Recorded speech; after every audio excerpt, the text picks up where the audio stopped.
Hi team, just hi from the top of the world. I'll show you where I am just now. This is a lake just not far from my house.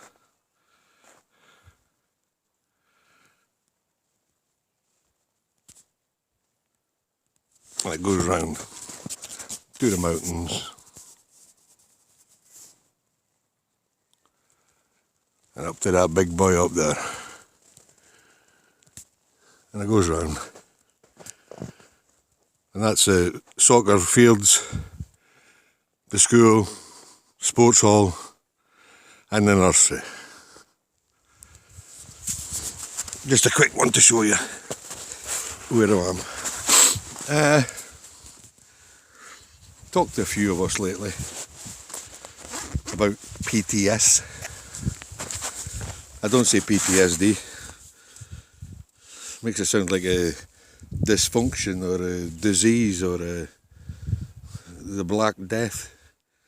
So post-traumatic stress. We all know what it is. You have to excuse the sunglasses, by the way. If I don't have them on, I'll get snow blindness. So, we all know what PTS is. But I'd like today to talk about from a client's perspective. And me myself, as somebody who has gone through it and luckily enough came out the other side. So, we all know what happens because things happen in life. It's a build-up of things and how we tackle it, or maybe just too many things at one time, or too many bad things at one time. And then you end up in a position where you all call it the black hole, or the black dog comes to get you. You just can't see a way out. You're puddled, you know. When I started, or was at my worst, it was like I actually thought that life was or should be like the way I was living it. I'd lost a couple of children, other people in my family, lost friends through wars. That was when it just all got on top of me, you know. It was like you're crying, bereaving because of the deaths, which led to depression. And because of depression, you didn't want to see anybody. So then came the anxiety. And what I'm trying to explain here is a lot of people think PTS is about the traumas. It's not. It's more about the depression, the anxiety, the can't see a way out of this. And when you're like that, you can't be bothered going in the shower today. Well, what's the point? What's the point of having a wash? Because I'm not going anywhere. You know, I'm staying in the house. And then because I haven't been out, probably haven't went and bought food in for tea. But that doesn't matter anyway, because I don't feel that hungry. Haven't been doing any exercise or work anyway. So you can't be bothered doing things. So you have noodles for your tea, you have a sandwich for your tea. You might even hop over it. Have a cup of tea. Then, because you're sitting on your own, with your own little thoughts, you want to try and stop those thoughts. And some people turn to drugs, pills, others use alcohol. And that takes them to their own little world where everything is nice. They're the kings and queens there. they get to decide what happens while they're affected by the drugs and alcohol. All good and said, like, but then it all kicks in the next day. You wake up, you're hungover, you're feeling bad, you're feeling drowsy because of the drugs. You feel sorry for yourself. You can't see your way out. So you sit there crying. Maybe take a pill to keep happy. Some will have a beer or maybe something harder to make them feel a bit better to get through the day. Now that's all good in itself if you live on your own, but many have families, and it is when a family just has to go out, or dad can have some money, or the wife wants to go shopping, they're getting in the way. They're disturbing the life that you think you're trying to live. And that's when some people come out with anger, some people just walk away, and we've seen it on Facebook and the news that some people just walk away for days into forests and others just don't come back. It's the states of mind that happen, and we can't see a way out of it. That's where therapists come in, friends come in, family come in. But I remember, when I was at my worst, I heard what people were saying to me, and I understood what they were saying. But I never really knew I was sick until the day I realised I was sick. There's something wrong with me, if you know what I mean. Then I found myself in a situation where, because of where I live, like, look at that, beautiful. This is my peace place. Because of where I live, getting into grown-up psychiatry was like a 16-month wait. And then they started getting overloaded. I was suddenly at 3 years and 2 months after the day I shouted for help. I didn't have a shotgun in my mouth, but I wasn't far from it. Oh, you'll get help. And suddenly 3 years and 2 months down the line, I was still waiting. Through that time, I had to go into myself. I was lucky. I realised what was happening. And I thought, how am I going to repair myself until I get help? It's like you cut yourself in the kitchen. You're allowed to put a band-aid on it. You know, what I'm talking about is self-help until you get help. But I couldn't have done that the 16 years before because I didn't know I needed help, if you know what I mean. So then started the long road. Looking at myself in the mirror, crying to myself, telling stories to myself, good and bad. But something inside me said, the guy looking back at me from the mirror, he knew what was right and wrong, you know. He knew that I'd say bad things about myself. And the answers came in, no, you're not. You're not like that at all, you know. And it took a lot of self-reflection, a little punt there, looking in the mirror. I probably did it for about 7 years, off and on.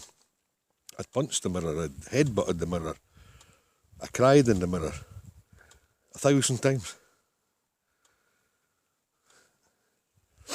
I think through doing that, I was actually looking to find myself, and it was happening slowly but surely. Sorry, the sun's getting in my eyes. The depression bit, yeah. I was like, my daughter had died. That's what kicked it all off, actually. And she was only 23, and I was abroad, and she was at home, and blah, blah, blah. I went home for the funeral, and then I came back to Norway. But it's like everything else that happened in life was I was usually abroad when people passed over. And I think if I'd been at home when it happened, I would be prepared or have others around me when it happened. But I can think of numerous times now. I was flown home for different things. Dad died and cousin died and all this. It wasn't that. It was home 10 days, back on exercise, back out the war, back in the military, having to get back in the game. No, oh, woe is me or anything like that. It was like 10 days of grief and then get back in it. And this obviously builds up over all the years. So I think we put it at the back of our mind, and then just one day when when life is actually treating you well, that's when it comes and gets you. And most of us, well, the lucky ones, what's happening? How am I going to get out of this? Reach out and ask for help. But it's not that easy for some people. With military personnel, they think it's the shame involved. They don't want anybody to know that the big strong person that they were, that they're actually weak. They cry, they're broken. They don't want anybody to know, and that's what makes it hard for them to reach out. And there's a lot of sympathetic ears out there. One of the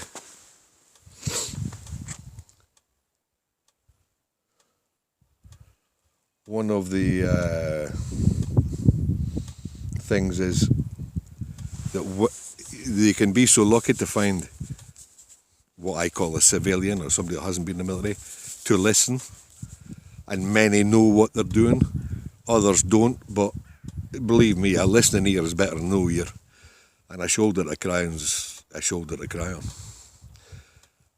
I hear many times, yeah, but they don't understand. And I think military people have it that it's the old walk a day in my shoes, When you're in that type of state, you're only thinking about yourself and nobody understands you. When actually we don't know who the listener could have gone through a lot of things. They could have lost family to drugs or car crash. They could have actually been through this themselves, and they know, but they're just given the listening ear. And when it's like the client, he's actually fighting himself. We can only work out from the information they give us. If we're not getting the information, then it's very hard to do something about that. And with that, I mean, is that if they are not honest with themselves, then they're not going to be honest with you. Then it's very hard to find out what the problem actually is. I say with a lot of them is PTS. It's like, when we have a good thought, a good dream, we feed it, We sit and feed it because we want the good dream, the good thought to go on. But when we have a bad thought, that is not the time to feed it, if you know what I mean. You do not feed bad thoughts. And with the PTS, I try to explain to them that through my own experience and well, I've been a therapist for a while now. If you cut down on the drinking or cut it out, I'd never try and stop anybody drinking. That's up to them. But if they cut down on the drinking, the drugs, or the drinking and the drugs, the foods with E poisons in them, like preservative things and that. It's okay. Have a beer, have a glass of wine. I won't say have a snort of cocaine, but I think one line would be okay a week instead of like 10 lines a night. It's if you do everything in moderation, then you will find that the PTS starts dipping down.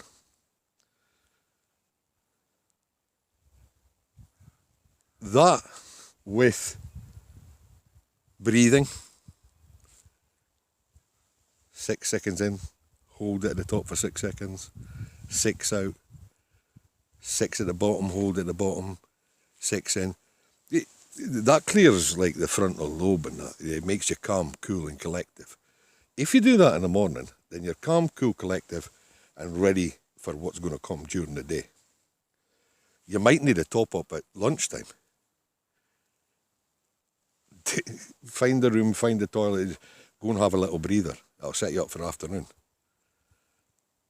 And the main one is do it before you go to bed. If you breathe as many times as you can until you get a bit dizzy and just sit and try to come to yourself, then 2 to 3 hours good sleep is better than 7 hours tossing and turning, you know what I mean? It sets you up for the next day as well. The breathing helps the depression. The anxiety is overthinking. And I know at one point when I was asked to come to meetings with the social for my pension and money and with my boss, nobody could say to me on a Tuesday, Rab, we're going to have a meeting with you next Wednesday. I was like, you can't do that to me. That's like 7-8 days. And I'll be going around going, what are they going to say? What are they going to do? What's the meaning behind putting it all over my head all day, every night? It's overthinking, it's anxiety that it just, it could really eat you up. So it's like triggers as well, You're going to a meeting, you can't go saying, she says this and they're going to say this, they're going to do that. You don't know. You put it all through your head for over a week. And when you get to the meeting, hi. When you get to the meeting, you'll say, you've got old dog walkers here. When you get to the meeting, what you put around your head and the scenarios you've built up for a week, it doesn't happen like that, you know what I mean? So the breathing helps you calm down and not make scenarios in your head. When it comes to traumas, I say to many, it's not that it happened, it's how you look at it.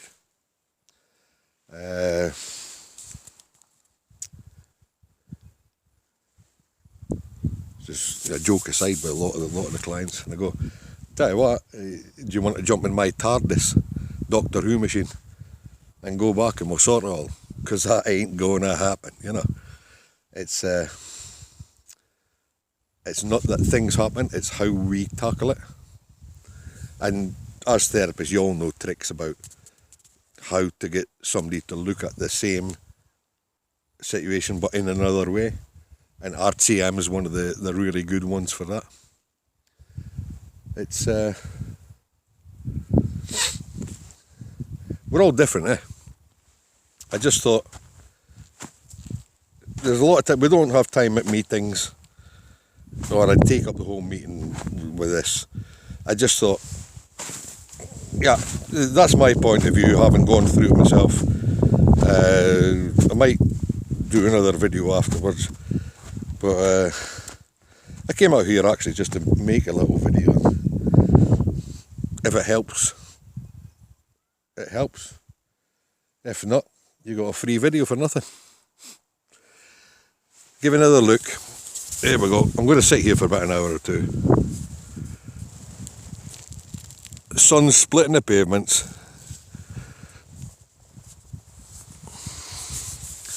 I hope this video helps, right? I'll catch you all later, yeah? Look after yourselves.